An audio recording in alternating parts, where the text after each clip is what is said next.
بسم الله الرحمن الرحيم الحمد لله رب العالمين والصلاة والسلام على سيد المرسلين وعلى آله وأصحابه الطاهرين ما دام ما في السماوات والأرضين رب اشرح لي صدري ويسر لي أمري واحلل عقدة من لساني يفقهوا قولي اللهم علمنا ما ينفعنا وانفعنا بما علمتنا وزدنا علما اللهم إنا نسألك علما ينفعنا ويرفعنا اللهم إنا نسألك علما نافعا ورزقا واسعا وعملا متقبلا وشفاء من كل داء وبعد السلام عليكم ورحمة الله تعالى وبركاته. Alhamdulillah, we thank and praise Allah subhanahu wa ta'ala for his many blessings that he has bestowed upon us, and we beseech Allah subhanahu wa ta'ala to increase us in those blessings. We thank Allah subhanahu wa ta'ala for the blessing of the month of Ramadan, the first of which is mercy, the second of which is forgiveness, and the third, which is emancipation from the fire of hell. We beseech Allah subhanahu wa ta'ala to free each and every one of us from the fire of hell. We are also reminded that today we are on the 24th day of the month of Ramadan, and this evening will be the 25th, which is a possible and a probable night of power, regarding which Allah subhanahu wa ta'ala informs us, إِنَّا أَنزَلْنَاهُ فِي لَيْلَةِ الْقَدْرِ وَمَا أَدْرَاكَ مَا لَيْلَةُ الْقَدْرِ لَيْلَةُ الْقَدْرِ خَيْرٌ مِنْ أَلْفِ شَهْرٍ.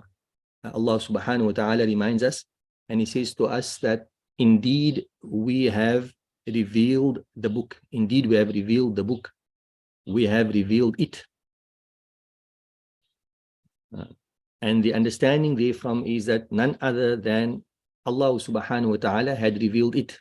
إِنَّا أَنزَلْنَاهُ فِي لَيْلَةِ الْقَدْرِ وَمَا أَدْرَاكَ مَا لَيْلَةُ الْقَدْرِ.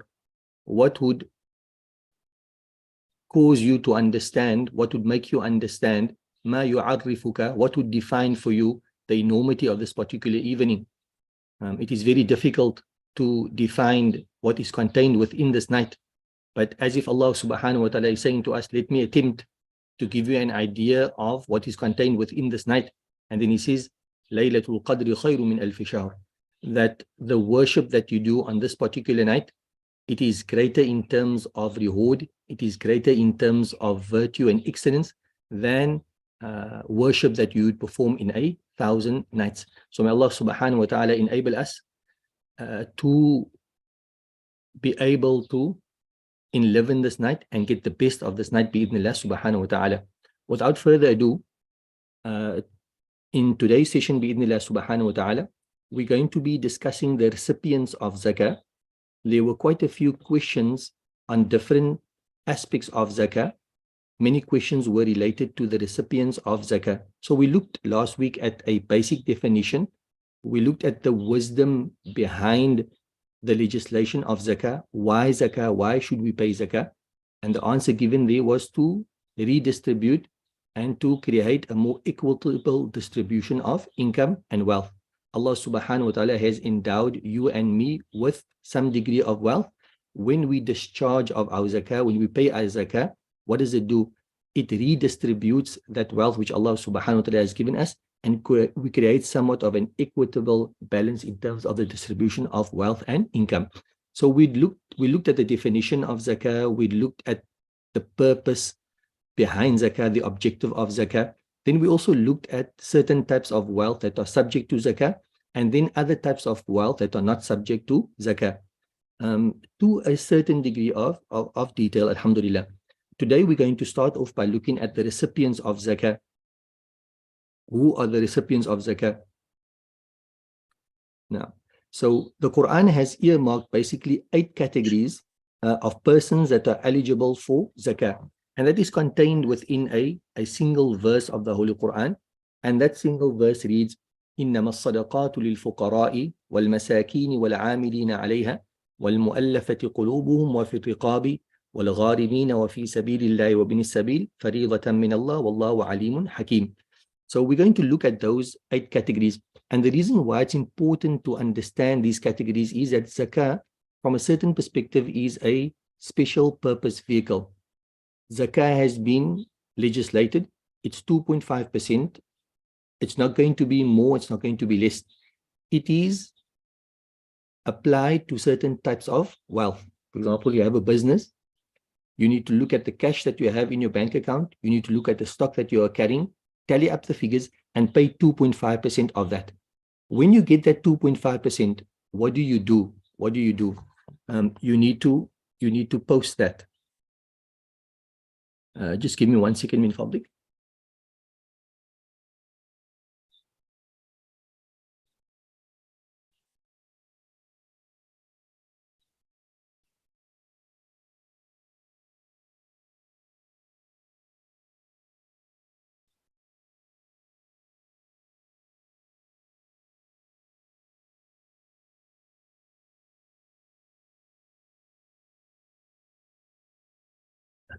Sorry for that. Barakallahu fikum.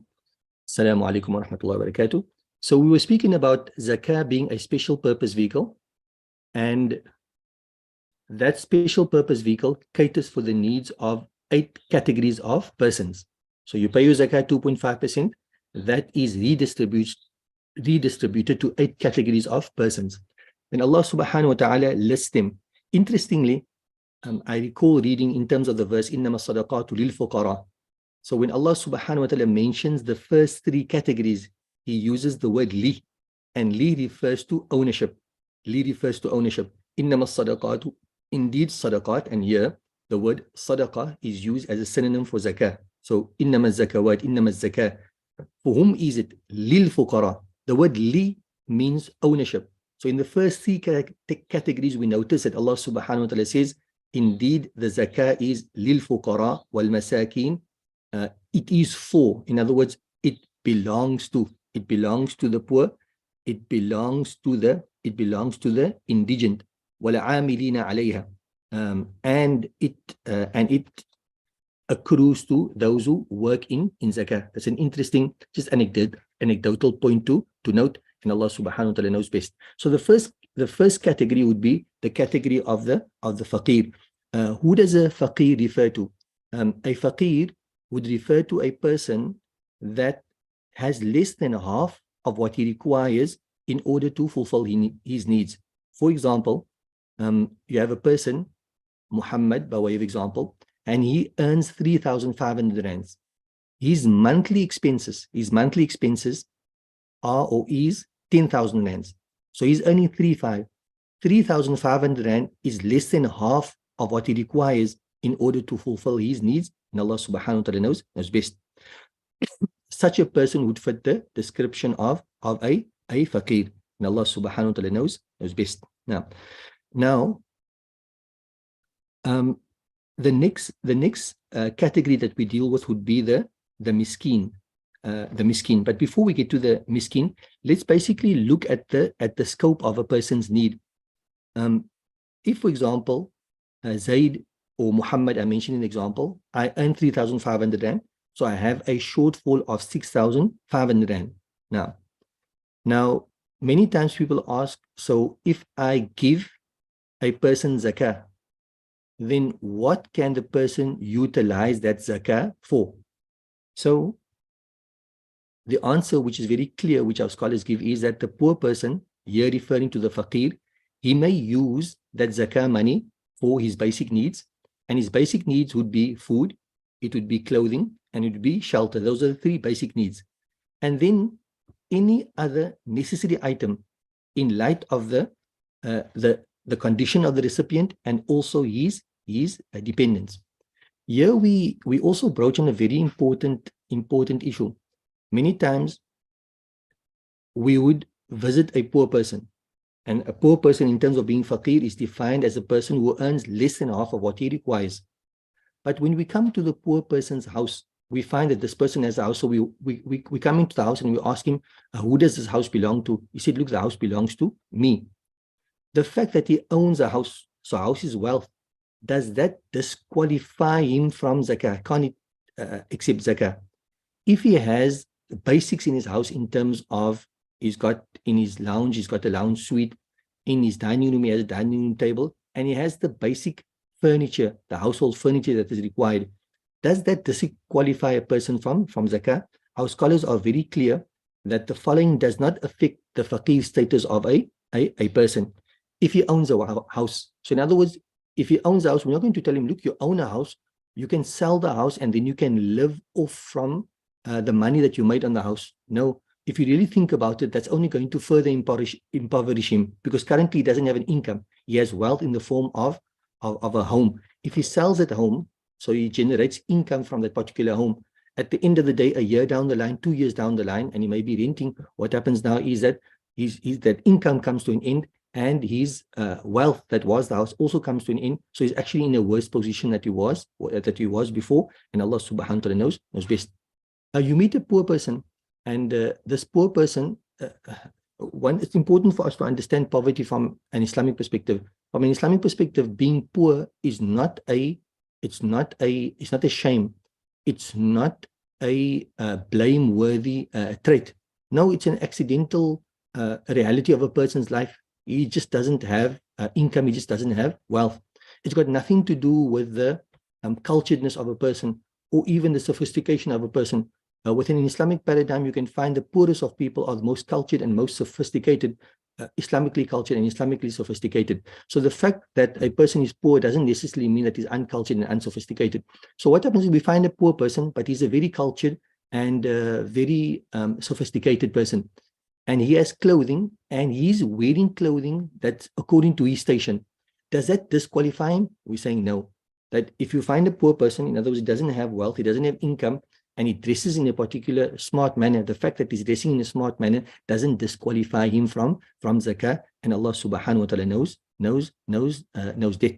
best. You come across a person that he happens to be poor, but let's say, for example, he stands to inherit a sum of money, a large sum of money. Currently, he has not inherited that money yet. So the fact that he's going to come across wealth sometime down the line doesn't disqualify him from zakah as well. It may also be that a person may be wealthy, but he doesn't have access to his wealth. For some reason or the other, he's basically debarred from accessing his wealth. And that doesn't affect the status quo of a poor person. Allah subhanahu wa ta'ala knows best. And very importantly, I think here, this message is both for myself as well as you by extension. And that is that Islam looks at a poor person in a particular way. Islam doesn't look down on a person in any way. And the expression used by ulama, like for example, Imam Nawawi rahimahullah, they say that Ahlul Faqri, Ahlul Rushd, that poor people, they are people of sensibilities. In other words, like you consider yourself as a person of sensibility and you have money, in exactly the same way, the poor person is also considered as a person of sensibility, except that he doesn't have wealth. That's the only difference. What does that mean? That means that when you give a poor person money, you trust the person. And you hand over the money, unless there's a clear indication that this person is unable to manage the money that you're going to give to him, then that's a different case altogether. But the default should be that poor people are people of trust, are people of sensibilities, and therefore when we dispense our zakah, we give the person and we don't have any misgivings about the person. And in giving in that particular responsible manner, what happens is we give in a way that we maintain the integrity of the poor person, and Allah subhanahu wa ta'ala knows best. Now, so the first category which we looked at was the category of the fuqara. The next category that we're going to be looking at, bi-idhnillah subhanahu wa ta'ala, would be innama sadaqatu lil fuqara. Indeed, the sadaqat goes to the fuqara, number one, and number two would be wal masakin, and it goes to a poor and indigent person. So what is the definition of a miskin? A miskin would be such a person that he earns more than half of what he requires. So in the example we gave, the person requires 10,000 rands. He earns 6,500 rands. So he's earning more than half of what he requires to meet his needs. But there is a shortfall. And the shortfall in this instance would be 3,500 rands. In other words, he's short of that. So a person might be working.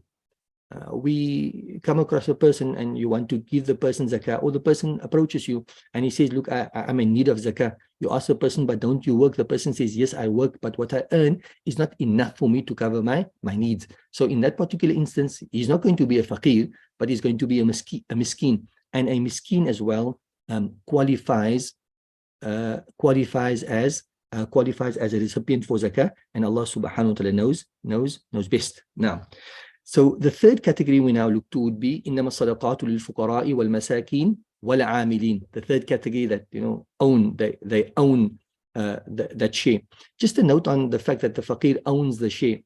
It is unique the way our ulama have looked at this, and what it does is to impress upon us that when Allah has given us wealth, Allah subhanahu wa ta'ala has made the 2.5% zakah incumbent upon that particular wealth to such a degree that if I have 100,000 rands in my bank account, it stays there for an entire lunar year. The moment that lunar year passes, what happens is the right of the faqir is tied into that wealth. So in other words, though it may still be in my bank account, I actually only legally, from an Islamic legal perspective, I only really own the 100,000 minus the 2.5%. That other 2.5% actually already belongs to the faqir. It's just that I haven't dispensed of it. I haven't dispensed of it yet. If you think about what are the ramifications of that particular approach, the ramification would be that if that faqir hacks into your account and he hacks out that 2.5%, you can't really accuse him of stealing it because it basically belongs to him. I'm mentioning that just as an example. One shouldn't do that, but just to impress upon us the nature of the right of the faqir, that automatically once the lunar year passes and you have the nisab, then his right ties into that particular money, and Allah subhanahu wa ta'ala knows best. The next issue we're looking at would be zakah, the zakah employee, or what we look at as the amil.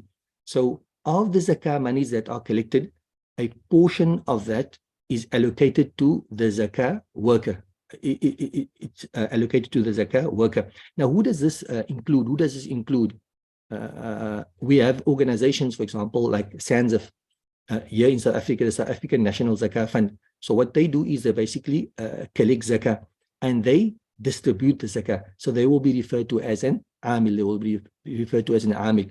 It's important also to make a distinction between an amil, in other words, the official, those who take that official role. So it's going to be the person that the Sultan appoints within an Islamic jurisdiction.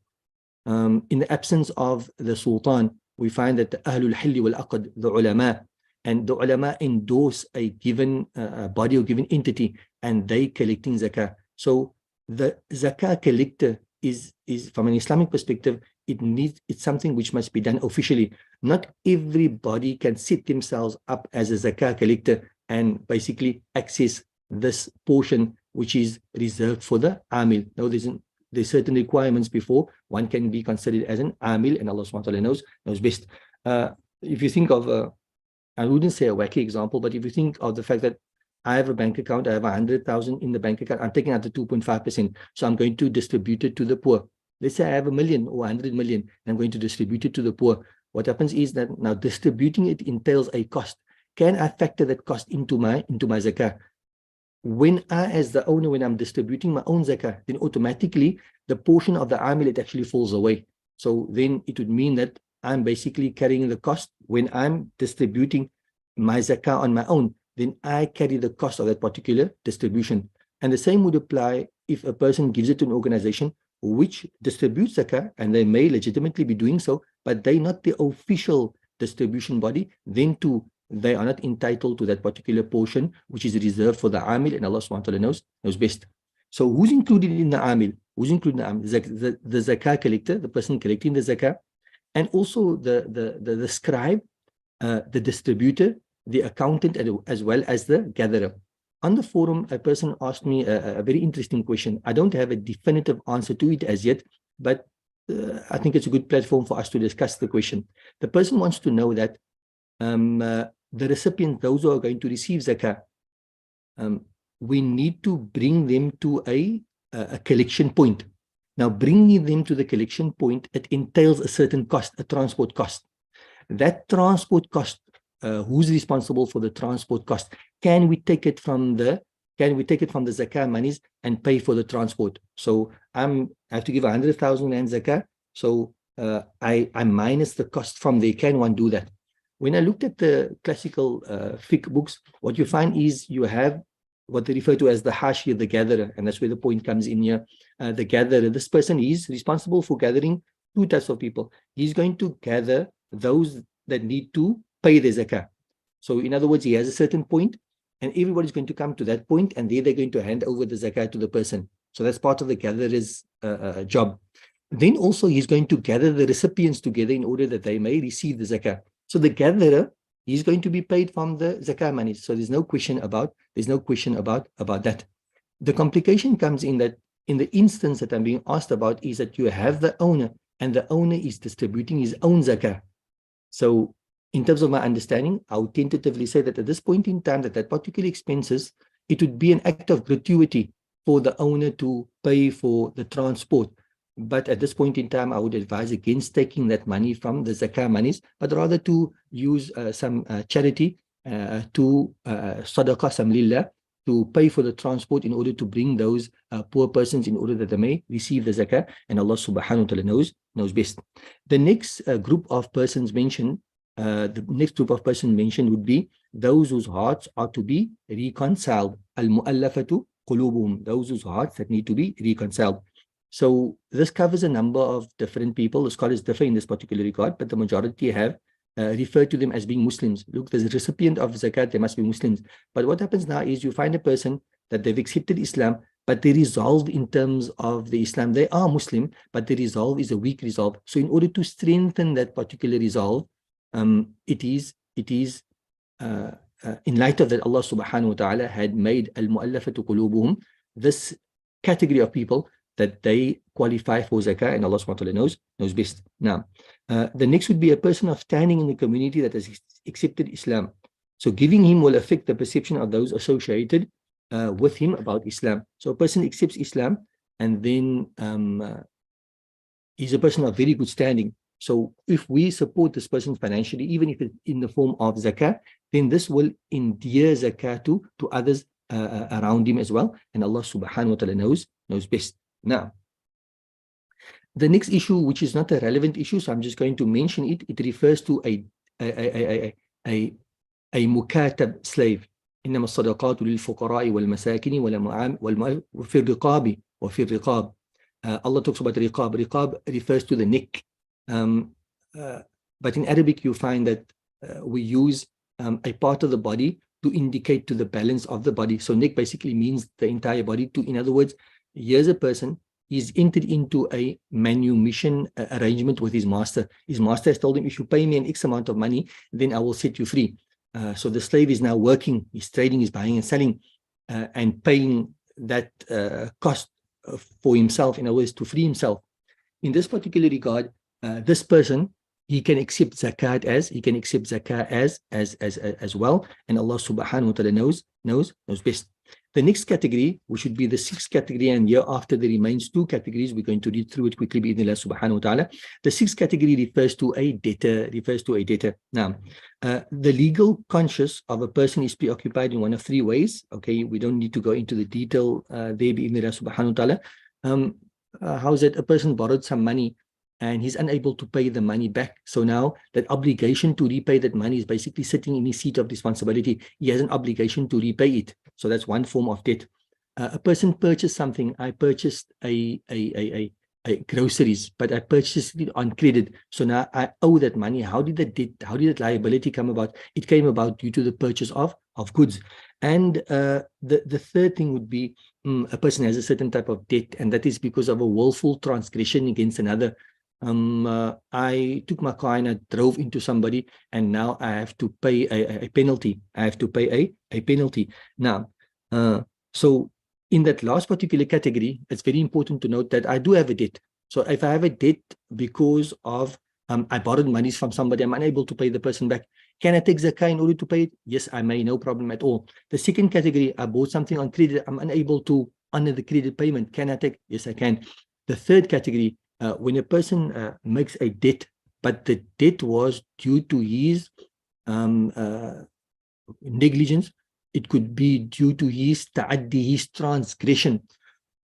In that particular instance, despite the fact that it is a legitimate debt, but the debt came about in the wrong way, then it's not permissible for a person to use zakah monies to settle that particular debt, and Allah subhanahu wa ta'ala knows best.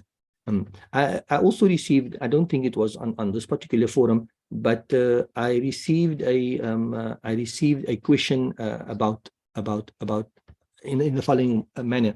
The question reads that a person has a debt, but this debt is due to SARS, so South African Revenue Services. Now, can a person take zakah in terms of paying that particular debt, So my understanding is, irrespective, and Allah SWT knows best, as to whether you consider the tax levy as a legitimate charge or not. One cannot employ zakah to pay the debt in light of the detail which I will mention now. So the person that asked the question, I asked that this outstanding debt due to SARS, is it been unpaid due to the negligence of the person or otherwise? They say, no, it's not due to the negligence of the person, but rather due to the negligence of the accountant that he employed. So the accountant really is an extension of oneself. So the negligence on the accountant's behalf is actually construed and constructed as your negligence. So in this particular instance, I'm asked a question of that the person has a debt, that it is due to SARS. From a legal perspective, there's been negligent in terms of making the payment. So if that is the case, that there's negligence, then the person doesn't qualify in order to accept zakah to settle that particular debt, and Allah subhanahu wa ta'ala knows best. So the important point here is that it doesn't mean that the person has debt that you automatically qualify for zakah, but rather there are certain conditions, and we have touched on a few of those, and Allah subhanahu wa ta'ala knows best. Number 7 refers to fi sabilillah, in the path of Allah subhanahu wa ta'ala, and here again the majority of scholars have understood fi sabilillah to refer specifically to the mujahiduna fi sabilillah, those fighting in the path of Allah subhanahu wa ta'ala. So you have two types of, within an Islamic constituency, within an Islamic empire, within an Islamic rule, you'll find that those who strive in the path of Allah subhanahu wa ta'ala, they fit into one of two categories. Either they are employed and therefore receive a remuneration for it. We are not talking about those individuals. We are talking about individuals that are not listed as paid employees, so to say, but rather that person, he may even be a rich person, but then he volunteers to strive in the path of Allah subhanahu wa ta'ala. In other words, actively combating and fighting in the path of Allah subhanahu wa ta'ala. Such a person is qualified to receive zakah. And that is the application of fi sabilillah. The literal application of fi sabilillah is quite broad. If I exit my house and I'm going to work, then I am in fi sabilillah. If I'm exiting, I'm going to study, I am fi sabilillah, etc., etc., etc. But here, the word fi sabilillah here, specifically according to the Jumhurul Ulama, all four madhahib, of the opinion that refers to, except for a view that is held by Imam Ahmad ibn Hanbal, and he extends the fi sabilillah to refer to a lady that is performing Hajj, and then you can give her of zakah monies, and that is based on the narration of the Prophet sallallahu alaihi wasallam, at least his understanding of that particular narration. But otherwise, the majority of scholars say fi sabilillah refers to somebody striving actively in the path of Allah subhanahu wa ta'ala, and it cannot be extended to others. Therefore, for example, in Cape Town, we find that the masajid, it's an accepted and a given rule that a masjid cannot accept zakah. Is it fi sabilillah? Absolutely. But does the masjid fall under the 8 recipients? No. And even if we make an attempt to place it under fi sabilillah, it doesn't fit under that particular category. And therefore, we find all of our masajid are built by the community whilst not using zakah monies. Reminds me of Baytullah, the Kaaba, when it was reconstructed. Only legitimate, specific type of money was used. Though the Quraysh had a lot of non-legit sources of income, they didn't want to use that money. They only wanted to use legit income. In a similar way, here in Cape Town, when we build the masajids particularly, it is expressly through the donations and the charity of the Muslim community that actually sees the masjid's foundations laid and built, walillah alhamd. So that is fi sabilillah. The next issue would be Ibn Sabil. Ibn Sabil refers to a traveler. So give me one moment.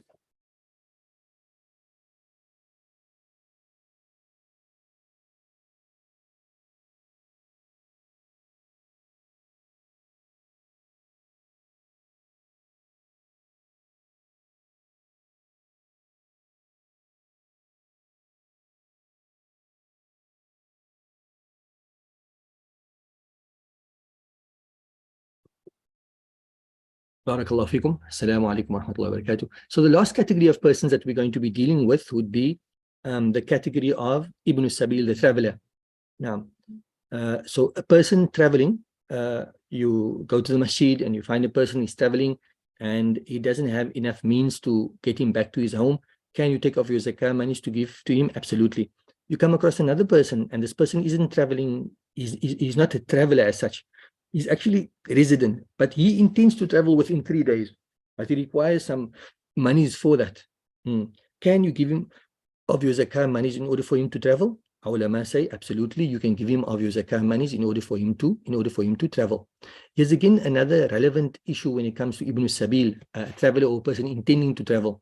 What we found, unfortunately, and may Allah subhanahu wa ta'ala, Imam al-Haddad has a dua where he supplicates, or one of the Fatihas after the Ratib al-Haddad says, خفض أسعارنا, oh Allah, lower our prices, like bring the inflation down, increase the buying power within our money, and we pray that Allah subhanahu wa ta'ala grants that and brings the prices down. What is quite alarming is what we notice in terms of, in order to perform your Hajj or in order to perform your Umrah, how exorbitant, for lack of a better word, the prices are. So a person, he had intended to perform Hajj, and his name is on the list, and he's been accredited to perform Hajj, but the costing of it is just so much. So can you give that particular person zakah? So we look through the categories of zakah, and we finally come to Ibn Sabil, a person traveling or a person intending on traveling. And if the person doesn't have what it requires for him, so you're not giving the person the money on the basis of performing his Hajj, but on the basis that he's a traveler and he's a traveler in need, not like a current traveler, but he's traveling is it's an impending travel. It's inevitable that he's going to be traveling, and then our ulama say that it is permissible to give such a person of your zakah, and Allah subhanahu wa ta'ala knows best. Barakallahu fikum jami'an. That brings us into about a half an hour or 35 minutes of our class. May Allah subhanahu wa ta'ala accept from me, and may accept from me. What I want to do for the balance of the class, bi'idhnillah subhanahu wa ta'ala, I had received a number of questions on the Google Doc, which Muslims Connected were gracious to open and facilitate for us. May Allah subhanahu wa ta'ala bless you all and protect you. So what I want to do for the balance of the class is to just change the format of the class somewhat and look at the questions that were raised, and inshallah, in answering the questions, many of the questions may not be the ones that you have posed, but you have a similar question in mind, and then inshallah the answer to this question would be facilitating the answer to your questions as well, bi'idhnillah subhanahu wa ta'ala. So without further ado, I'm going to read through the first question.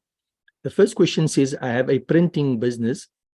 Do I have to pay zakah on merchandise? So in brackets, it has vinyl, sticker sheets, mugs, mouse pads, etc. So the answer here would be that the merchandise mentioned above is subject to zakah. So now, if you are talking about the vinyl in particular and the sticker sheets, look, it might be that you're selling the mugs like that. These are mugs. You're buying it and you're selling it, so it's merchandise. There's no question about the zakah on the mouse pads, etc. But the vinyl and the sticker sheets, you may say, look, they are not manufactured goods, yes, yet they are raw materials. I use the vinyl and the sticker sheets. So if the above are raw materials which form part of the sale items, then too, they are zakatable. Now, and they should be valued in the current raw state by what they are currently worth in the industry, and Allah subhanahu wa ta'ala knows best. Now, that is the first question. Now, the second question, and this is a very, very, very important question, and I think relevant to most people in today's time. This particular question talks to pension funds and so forth. The question reads as follows. I've worked for 14 years and I have a pension at work and contribute every month to it. Do I have to pay zakah on it because it's over R1 million already? But I've also accessed all the money.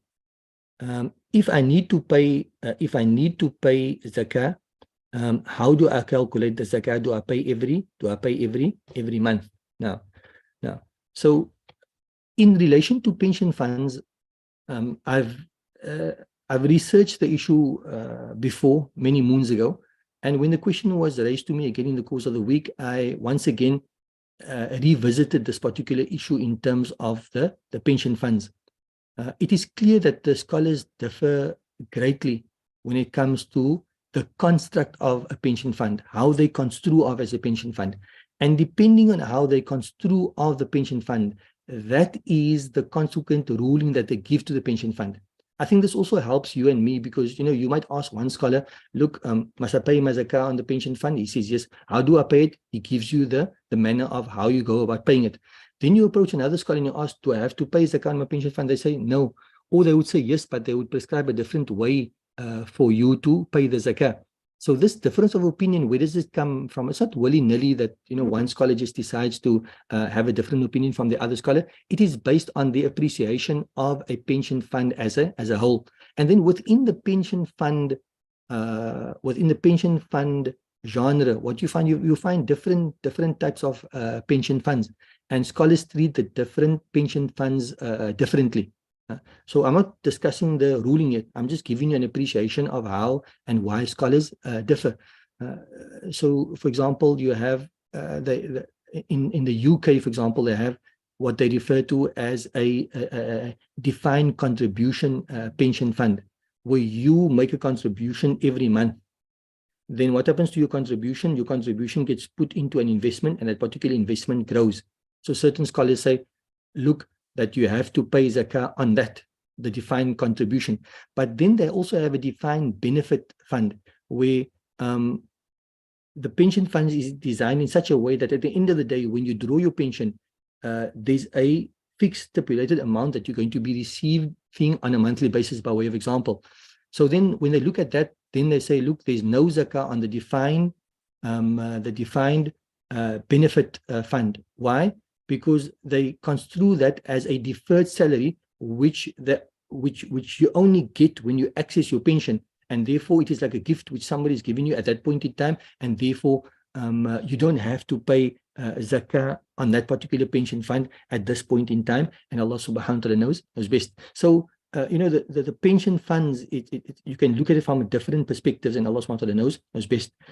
So the reason why I mentioned this is to impress upon you that the scholars differ, and these differences need to be respected. You latch onto a scholar that you have confidence in, and you follow through in terms of the explanation that he is giving you, and Allah subhanahu wa ta'ala knows best. My opinion, and Allah subhanahu wa ta'ala knows best, is that pension funds are not subject to zakah. My understanding of the pension fund is that it's not subject to zakah. You are working, then when your contribution together with your employer's contribution, that is basically placed into the pension fund. That contribution to the pension fund is your subscription to the pension fund. It is not, doesn't form part of your salary per se, but rather it is your contribution towards the pension fund. When you contribute towards the pension fund, you're making a contribution. So that money, it goes out of your sphere of ownership and it goes into the fund. Now, how do you qualify to benefit from the pension fund? That fund that you contributed to, it has a number of rules and regulations. Based on that rules and regulations, if any of those conditions are found, then based on that conditions, you now entitled to get from the pension fund. Otherwise, you're not entitled to get there from. So my understanding of a pension fund is that you don't have, you're making a contribution to a fund which you don't have ownership of, and your access to the monies within that fund is dependent on whether certain conditions are met. So it's very much akin to what we almost like refer to as a waqf. It's not the same as a waqf, but it's somewhat related to it. For example, I have a piece of land and I make a waqf of the land and I set up the masjid. Now what happens is when I go to the masjid, look, I contributed the land, I gave the land to the Muslim community. When I go to the masjid, I'm entitled to go to the masjid. But when I'm benefiting from the masjid, I'm simply benefiting from the masjid because the nature of the masjid is that the masjid caters for all the Muslims, all Muslims. And I happen to be a Muslim, so I'm benefiting from the masjid in that particular perspective. The same applies to a pension fund, and Allah subhanahu wa ta'ala knows best. However, if you adopt the view that, look, the pension fund, it's subject to zakah, this question says, should I pay my zakah monthly? No, you shouldn't be paying your zakah monthly. You should be paying your zakah annually. You should be paying your zakah annually. You look at the pension fund, and that money has been with you now for an entire lunar year. When the lunar year has passed, and then you pay the zakah, and Allah subhanahu wa ta'ala knows best. Now, the next question would be, do you calculate the zakah according to the country you're living in and not where you are from? Now, the person also adds, he says, the questioner says, it makes sense to me to calculate according to your country. That would be correct. You calculate according to the country that you are living in, and Allah subhanahu wa ta'ala knows best. Now, the next question says, I'm a recently divorced mom with 2 children, both unmarried, one older than 21 and one below 21. They've both just recently started casual jobs. I've already paid fitrah for both of them. My question is, should the payment of the fitrah be their father's responsibility, or is it their own, seeing that they're earning a very small income? So what happens is that the answer is fairly simple. They have to pay their own fitrah. They have to pay their own fitrah. Paying fitrah is binding upon every free Muslim that is able to do so. Able to means that there is a surplus after his and his dependents' basic food and clothing needs are seen to. Now, and Allah subhanahu wa ta'ala knows best. So that clearly answers the question. A lady, she has 2 sons, 20 and 21. They have casual jobs. So casual job would mean that they own enough that they're able to see to themselves on the day of Eid and the night. It doesn't refer to the eve of Eid, the day of Eid and the night. The moment you have a surplus over and above what you require for yourself for the day of Eid and the night, and then you are liable to pay Zakatul Fitr, and Allah subhanahu wa ta'ala knows best. Now, the next question, so in other words, not the father's responsibility, it's not the mother's responsibility, it is really the children's responsibility in this particular instance. The next question, I had a Provident fund that I contributed to while working. I don't have access to the money. Is it going to be withdrawn? Are those funds zakatable? The same approach that we have, in terms of the pension fund is the same that we have with the Provident fund. In terms of my understanding, the difference between a pension fund and the Provident fund is that the entire amount in the latter, which would be the Provident fund, can be accessed on maturity of the fund. So in other words, the rules of the fund somewhat changes, but in essence, it's exactly the same thing, and Allah subhanahu wa ta'ala knows best. And I think this also, again, helps us and drives home that particular idea that I was talking about. And what was that? That it's really dependent on the condition. It's really dependent on the condition that is set by the fund. So the Provident fund allows you to access, whereas the pension fund doesn't allow you to access, and Allah subhanahu wa ta'ala knows, and Allah subhanahu wa ta'ala knows best. Now, we go on to the next one. Give me a moment. I need to reset the video.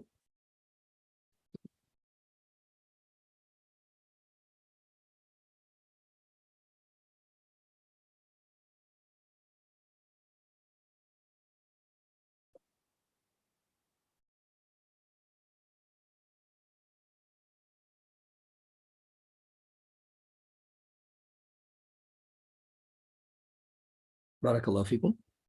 So the next question now would read as follows. One moment. Do I pay zakah on jewelry that I wear, or only the jewelry bought as an investment? So according to the Shafi school of thought, there is no zakah on jewelry that a lady wears. Jewelry bought for investment purposes is, however, subject to zakah.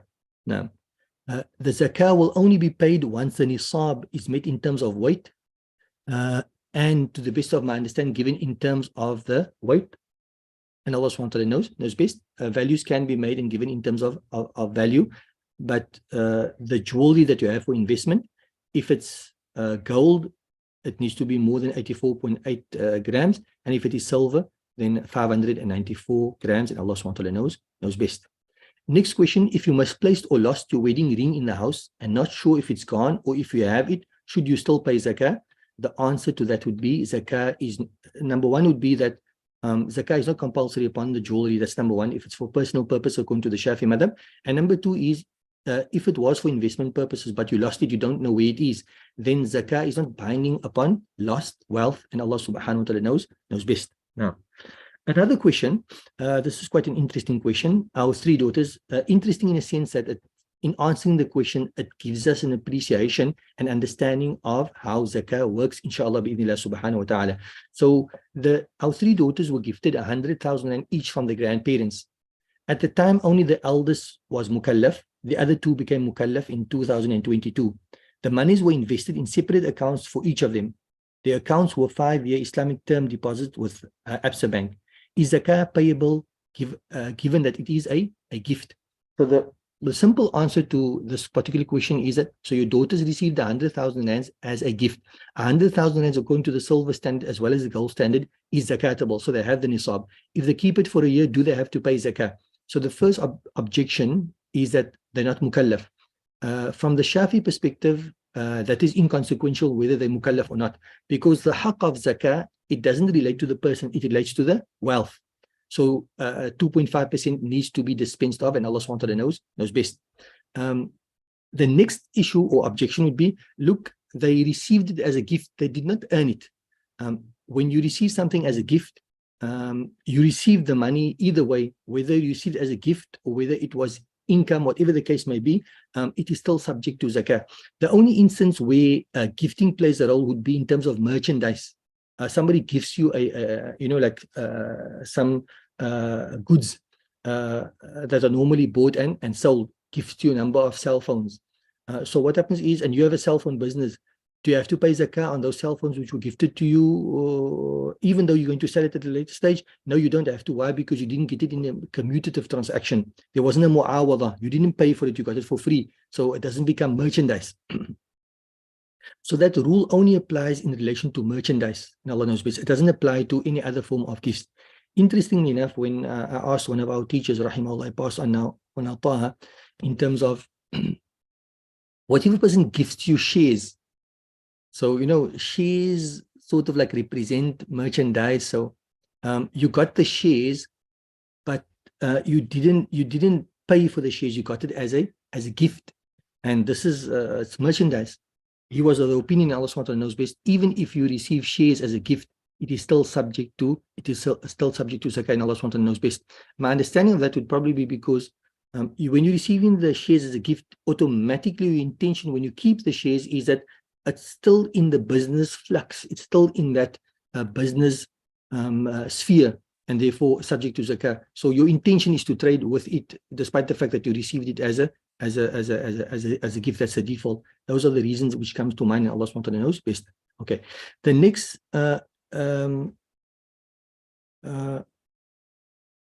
what is the amount in terms of the gold standard? It's 100,418 rand currently, and for the silver standard it is 8,785 rand, and Allah SWT knows best. Now, how does one calculate multiple streams of income for zakah? So according to the Shafi madhab, every class of zakatable wealth is treated separately. In terms of, for example, like let's just say you were gold and silver, then it is treated separately. So if you, for example, you have gold, it's just below the nisab, and then you have silver, it's just below the nisab. Do you have to put the two together in terms of the value and then it goes above the nisab? No, you don't have to do that. You keep it separately. Then my understanding is if you have multiple currencies, and every currency is considered to be like a jins, a genre on its own, then my understanding is you don't have to put the currencies together. So if you have like rands and it's just below the currency, below the nisab, and then you have dollars and it's just below the nisab, then you don't have to put the two together. You exempt from paying zakah on the dollars and you exempt from paying zakah on the rands, and Allah SWT knows best. Now,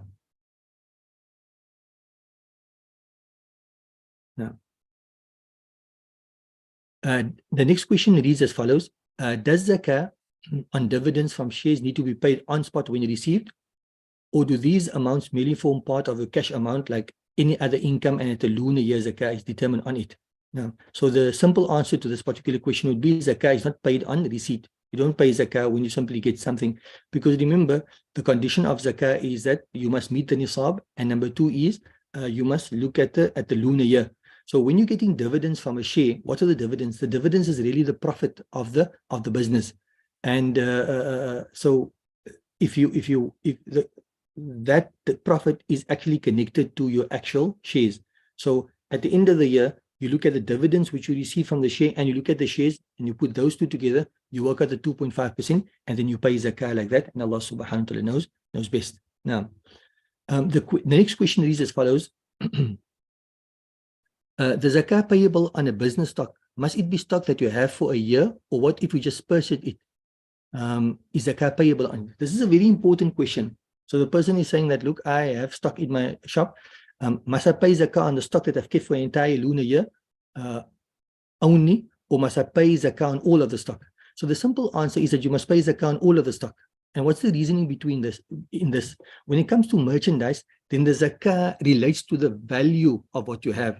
Now, the value of what you have may be in the form of cash, but then you take the cash out of the till and you buy a stock. So what you did was you changed that value from its liquid state into a solid state, but it doesn't affect the, it doesn't affect the lunar year. Only the state of the goods that you had with you has changed. And therefore, even towards the end, like just before Ramadan, for example, you took out some monies and you bought stock with it, then you have to pay zakah on that stock as well, because the monies that you had already kept that monies from the beginning of the lunar year, and Allah subhanahu wa ta'ala knows best. Even if you take it from outside the business, from your personal account, then you take that monies and now you introduce it into the business and you buy stock with it, then that monies you had from the beginning of the lunar year, so you must pay zakah on there as well, and Allah subhanahu wa ta'ala knows best. Barakallahu fikum. The next question reads, what are the obligations of someone who does not earn a monthly income? This is another very interesting question about zakah. So I'm not working, I don't earn a monthly income. Does that mean I'm absolved of zakah? So zakah relates to wealth. It's like a wealth tax, if you wanted to put it that way. It doesn't relate to your income. You might not be having an income for 5 years, but you've got enough wealth to look after you for all of that 5 years, and then you need to pay zakah on that particular wealth. So it's a wealth tax, not an income tax as such. So the answer to that question reads as follows: zakah is tied into one's wealth, not income per se. So if a person has zakatable wealth which reaches the nisab and he keeps it for a lunar year, then he has to pay zakah. So the fact that you having an income or not is inconsequential. It basically just means that you won't have savings. But it may very well be that you have other types of wealth that are subject to zakah, and Allah subhanahu wa ta'ala knows best. Now, the next question, inshallah, and we'll make this the last question for today, bi'idhnillah subhanahu wa ta'ala. I need to purchase a new car. Can I treat it as a debt? Because I want to pay the complete amount by debit card so as not to pay interest. The purchase is imminent. Within the next 3 months, the car will cost 400,000. I have not ordered it as yet, but I'm certain that it is my budget, and I have seen the car and the model. What is the correct amount? So the question is not very, very, very clear, but what needs to be required, the answer is basically that you cannot treat the car as a debt, and it does not impact on your current zakah obligation. So I have like R1 million. So now what happens is I'm going to buy a car of 400,000. So what happens is I'm going to buy the car. There's no question about that. So now when it comes to pay zakah, do I pay zakah on the R1 million, or can I minus the 400,000? Because that's being spent now, but it's going to be spent in the future. No, you can't do that. You must pay zakah on the complete million, and you cannot deduct the 400,000 therefrom, and Allah subhanahu wa ta'ala knows best.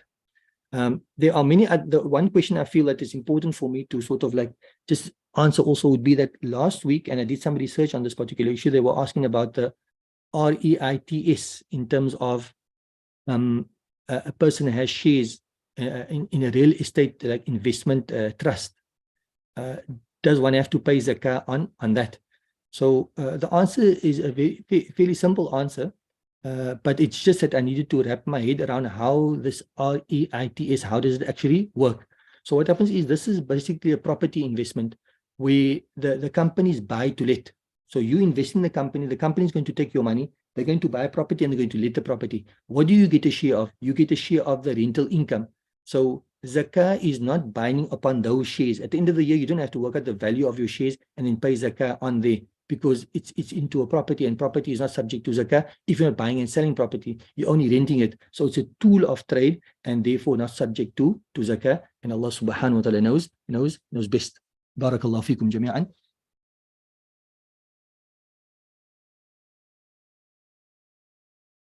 Jazakallah khairan, Shaykh Muhammed Carr. We really appreciate you sharing the time and your expertise with us, and we hope that we hope to host you again on our platform.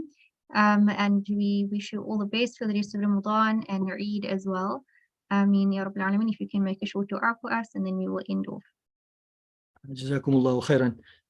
My apologies for not getting through all of the questions. It's just like quite a bit. But if somehow the other Muslims connected can make some arrangement, then I can forward all of these questions and answers, inshallah, and they can post it. And then those who are interested in those answers, inshallah, can access it. Allah reward you abundantly. Bismillah ar-Rahman ar-Rahim. Alhamdulillahi Rabbil Alameen. والصلاة والسلام على سيد المرسلين وعلى آله وأصحابه الطاهرين. اللهم علمنا ما ينفعنا وانفعنا بما علمتنا وزدنا علما. رب فقهنا وفقه أهلنا وقرابات إننا في ديننا مع أهل الكتر أنثى وذكر. رب وفقنا ووفقهم لما تحب وترضى برحمتك يا أرحم الراحمين. اللهم اجعل جمعنا هذا يا رب جمعا مرحوما، واجعل تفرقنا من بعد تفرقا معصوما. لا تجعل فينا ولا منا ولا بيننا شقيا ولا محروما برحمتك يا أرحم الراحمين. اللهم آت نفوسنا تقواها وزكيها أنت خير من زكاها أنت وليها ومولاها برحمتك يا أرحم الراحمين. اللهم افتح لنا بالخير واختم لنا بالخير واجعل عواقب أمورنا بالخير، بيدك الخير والعافية إنك على كل شيء قدير. اللهم اجعل جمعنا هذا يا رب جمعا مرحوما، واجعل تفرقنا من بعد تفرقا معصوما. لا تجعل فينا ولا منا ولا بيننا شقيا ولا محروما برحمتك يا أرحم الراحمين. وصلى اللهم وسلم على سيدنا محمد وآله وصحبه وسلم. سبحان ربك رب العزة عما يصفون وسلام على المرسلين والحمد لله رب العالمين. السلام عليكم ورحمة الله وبركاته. وعليكم السلام ورحمة الله وبركاته.